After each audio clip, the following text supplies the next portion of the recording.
Hello guys, അങ്ങനെ അച്ഛമ്മനോടും അമ്മേനോടൊക്കെ bye പറഞ്ഞ് നമ്മൾ നേരെ കോട്ടയത്തേക്കുള്ള കോളേജിലേക്ക് പോകാം. അങ്ങനെ ഓട്ടോറിക്ഷയൊക്കെ ഇറങ്ങി നമ്മൾ നേരെ പോയത് സോഫി മന്തിലേക്ക്. ഇവിടുത്തെ മന്തിനെക്കാട്ടിക്ക് ഇഷ്ടമായത് ഇവിടുത്തെ ചേച്ചിമാരേട്ടാ, എന്താ രസം എല്ലാത്തിനും കാണാം. ലാസ്റ്റ് നമ്മളെ മന്തി വന്നിട്ടാ, മന്തിയാണെങ്കിൽ ഒടുക്കത്തെ ടേസ്റ്റ്. ആ റൈസും മയോണൈസും കൂടി കഴിക്കാൻ വേറെ ലെവൽ തന്നെ.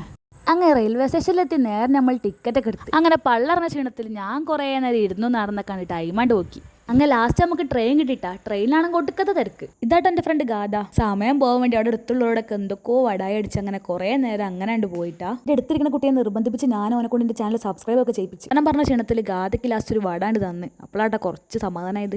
എറണാകുളം ഇറങ്ങി നേരെ പോയതൊരു ചായക്കടയ്ക്കാണ്. അവിടെ നിന്ന് ഒരു ചായ കുടിച്ചപ്പോഴാട്ടാ ഉറക്കക്ഷീണൊക്കെ ഒന്ന് മാറി കിട്ടിയത്. പിന്നെ കയറി ട്രെയിനിലാണെങ്കിൽ തീരെ തിരക്കില്ലാണ്. ഞാൻ സീറ്റ് കിട്ടിയ പാടെ കിടന്നുറങ്ങാണ്ട് നേരെ കോട്ടയത്തെപ്പോഴാട്ടാ ഞാൻ നീച്ചത്. നമ്മൾ ബസ്സും കയറി ഒരു കയറ്റവും കയറി നേരെ കോളേജിലെത്തി. ഇതാട്ടോ എൻ്റെ സുന്ദരമായ കോളേജ്. അങ്ങനെ ഹോസ്റ്റലിലെത്തി. ഇതാട്ടോ നമ്മൾ ഹോസ്റ്റലിലെ കാവൽക്കാരൻ. ലാസ്റ്റ് റൂമിൽ കണ്ട് എത്തി കിട്ടിയപ്പോഴാട്ടോ കുറച്ച് സമാധാനമായത്.